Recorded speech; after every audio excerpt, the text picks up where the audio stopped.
There are two types of women that other So this man is saying that there's two types of there women, are two and types this of is the women. reason why those women are hated.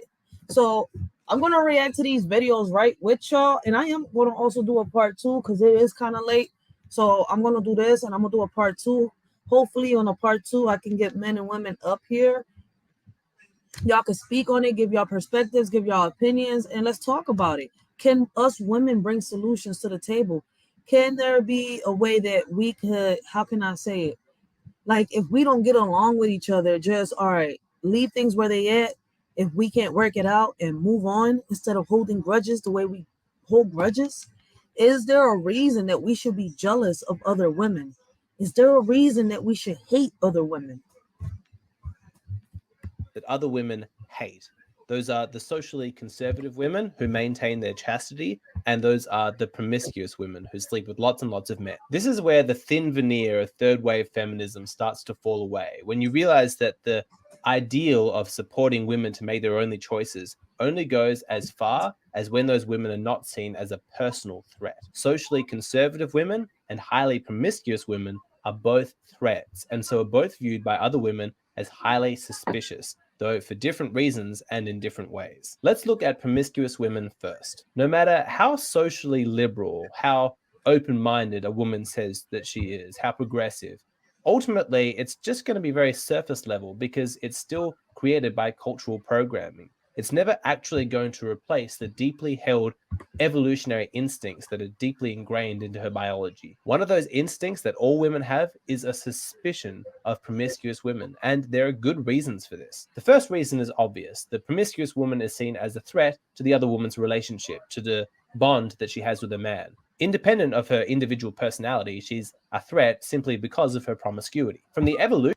So wouldn't that mean that me being in a relationship, being jealous of that woman or hating or feeling some type of that woman, me, wouldn't that be me not trusting the person that I'm with? He makes a good point, but it also makes me to think like, damn, that means that I have trust issues. And should we hop into a relationship having trust issues is our biggest question.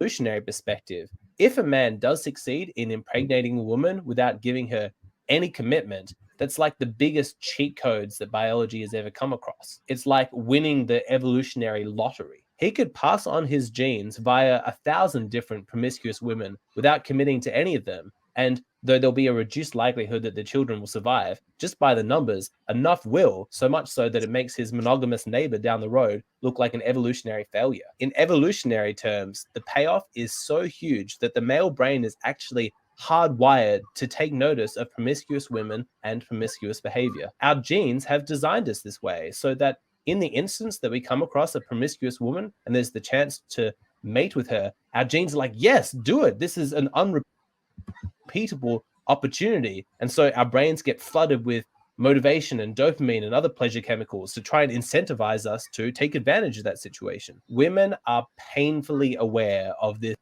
So basically, he's trying to say that men cannot keep it in their pants. It's hard for, is it true?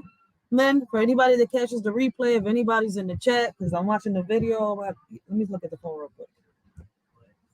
All right, so for anybody that does catch the replay, is it true? Like, is it really hard for y'all to, to keep it in your pants?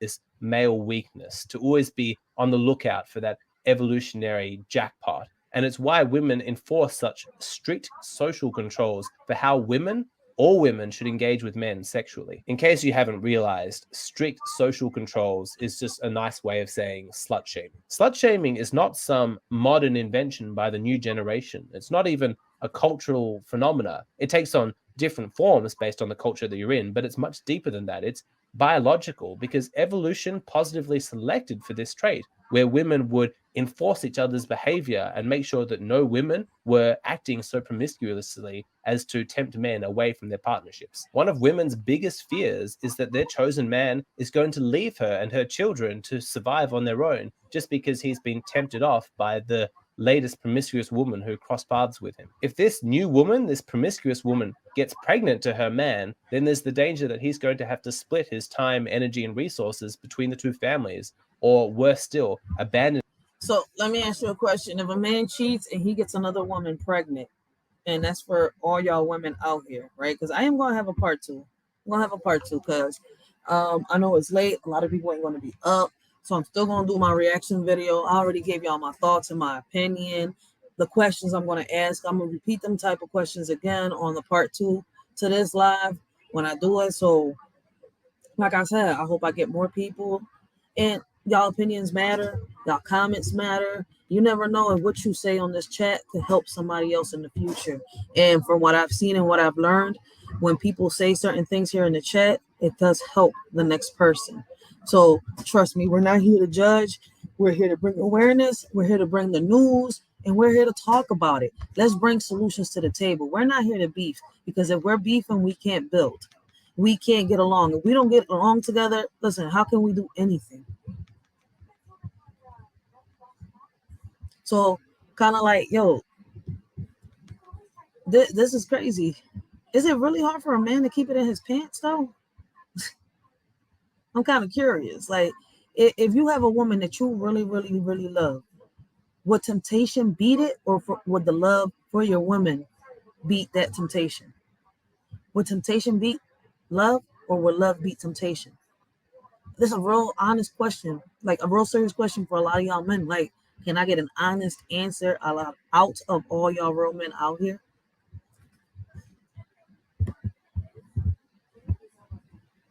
In her and shack up with a new girl. So what you're seeing when women slut shame each other is punishment being doled out for breaking rank. Oh snap! And my bad. And for y'all women out here, like if y'all man cheats and get another woman pregnant, would you take him back, or would you, how can I say it, move on?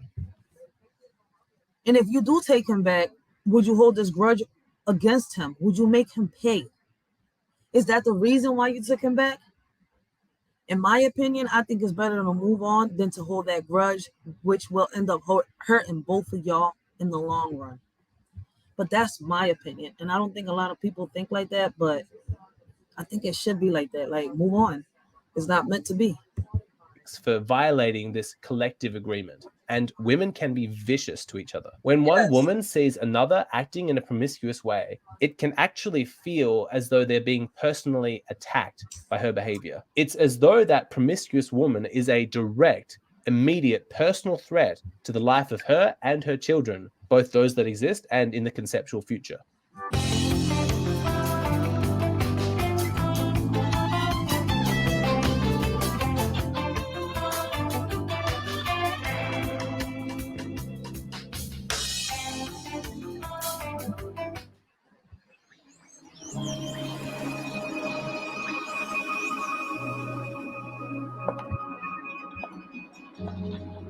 That's one aspect, but there's also the sense that when a woman acts promiscuously, she is.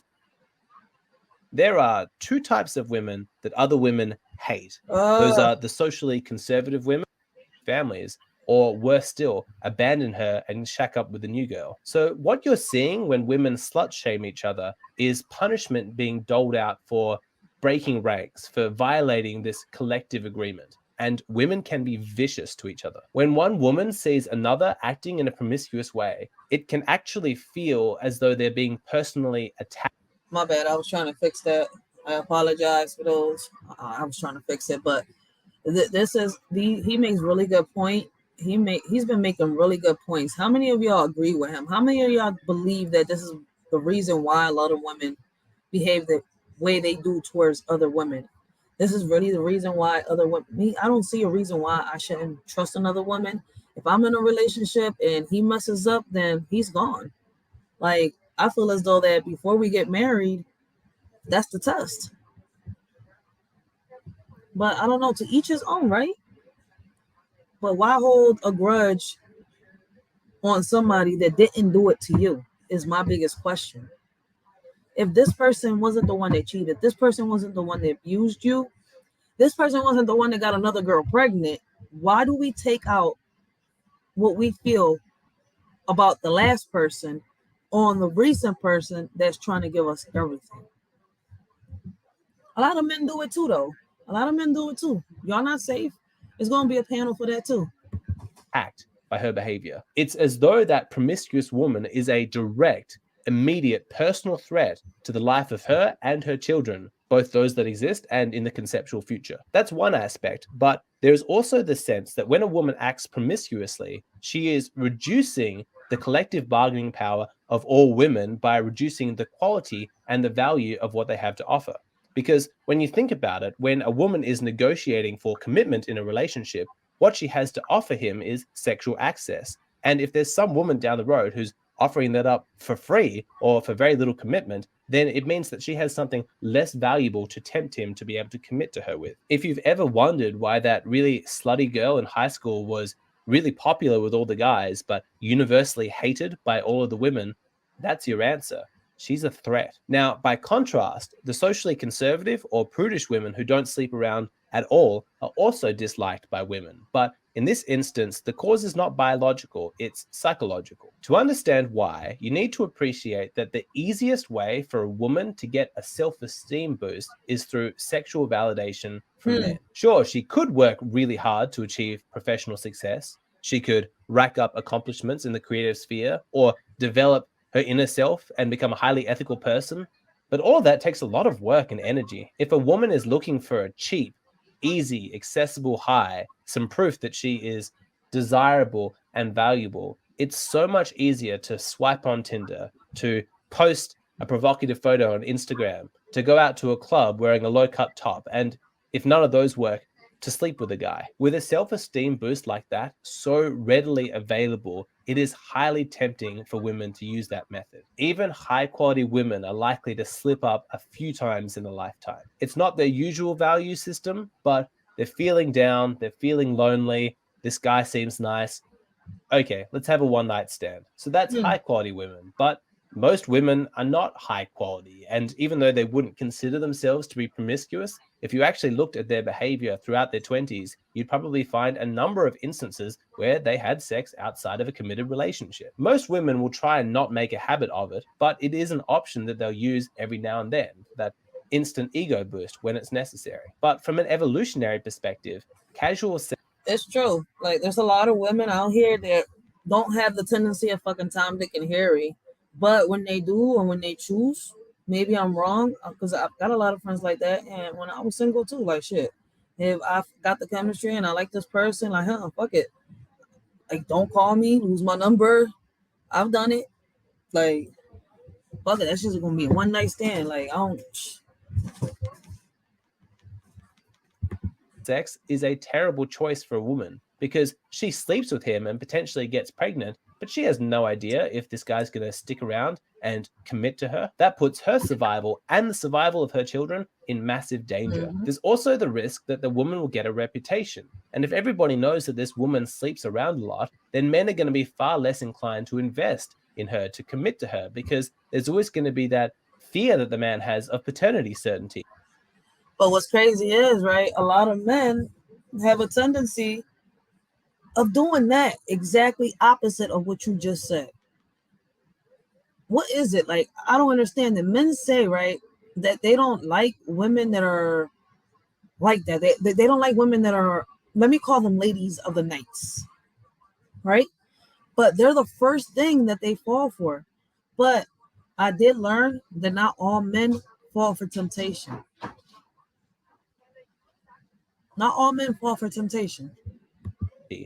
I mean, I hope that the children are mine, but I know this woman's past. I know that she's been promiscuous. How can I be sure that these children are actually mine? Women have a difficult time understanding just how important paternity certainty is for men. It's one of those unique emotions only experienced by our gender, but it is the primary driving force behind why men seek out chaste women. So with all of that said, women should be in touch with that part of their biology that says, this is risky. Having sex outside of a committed relationship is not a good idea. I know that we have birth control now. I'm not talking about the actual practical dangers of getting pregnant. I'm talking about the evolutionary instincts that are inside us and continue to guide our behavior. And so how do those evolutionary instincts react when a woman has been promiscuous? How does she feel the next day?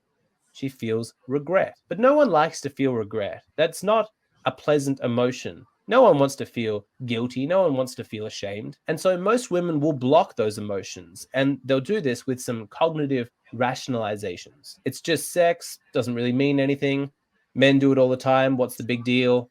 This is me being a progressive person. This is me being a highly independent sexual woman owning my own inner goddess. These rationalizations are necessary because she knows at a gut level that casual sex is not a good idea. And that is why there is animosity from women towards socially conservative women, because in their chastity, they are acting the way that women should act, and thereby inadvertently showing up the failures of the women who do engage in casual promiscuity. If you're falling short of the standards that you know that you should hold yourself to, one of the best ways to cope with your failure is to convince yourself that everybody else is doing the same thing, that really there's no possibility of another path.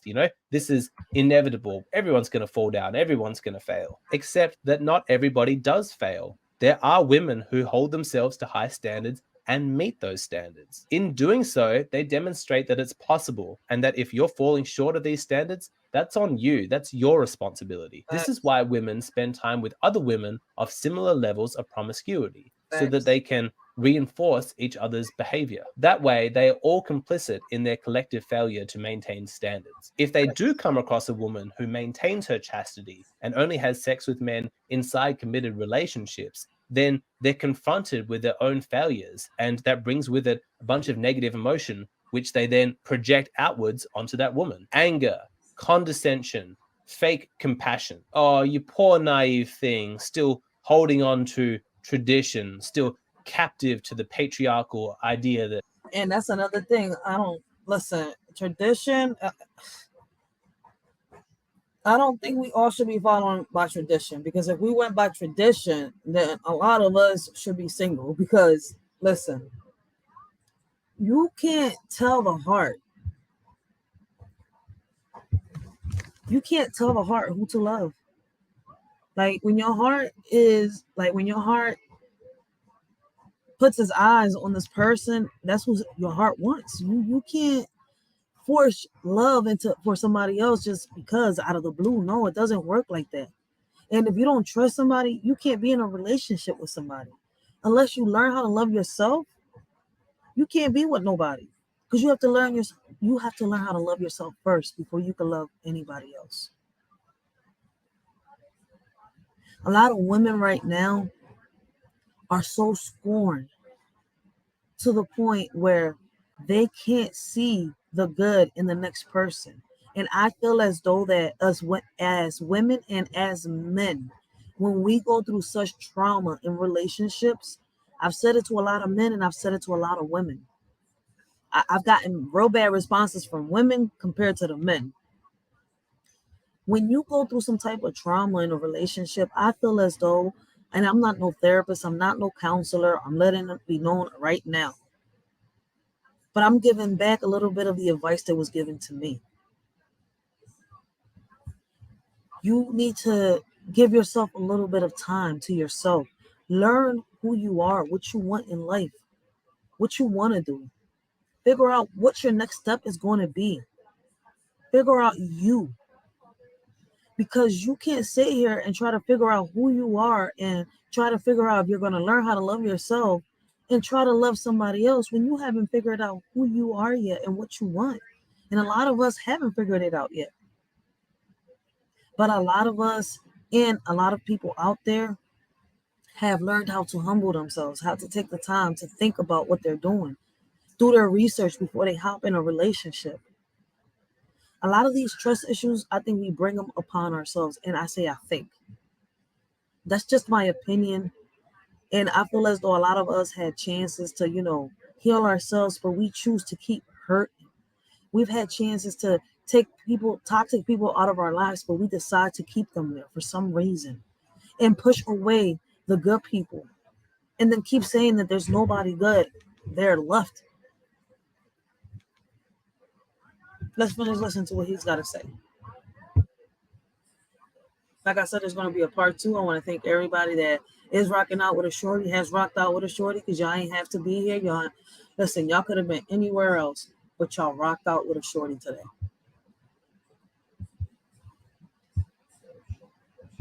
That fetishizes virginity instead of empowering yourself with your own sexuality like we do. By pretending like they are the superior ones, they're able to ignore that voice in the back of their head that says, this woman, she actually has the right idea. And so that's it.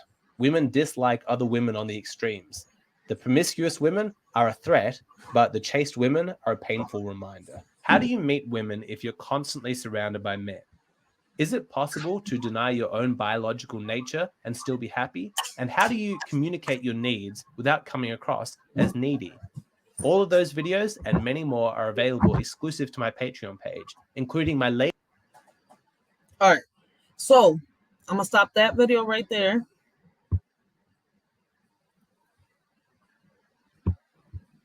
And guys, I'm about to share another video. I would love to really hear your honest opinions. Like, women, why is it so hard for y'all to trust other women? Like, if we can't trust each other, why should we expect men to trust us? I mean, that's only but a fair question, right? And I'm a woman asking. This is not to bring anybody down, to judge anybody. But I am kind of curious of why we are hurting each other the way we are. Why are we hurting the wrong ones? If we wanted payback, why not give it to the person that did it? But let's move on to the next topic, guys. And after this video, I will be doing a part 2 tomorrow. I'm not sure what time, but I will tag as many people as I can because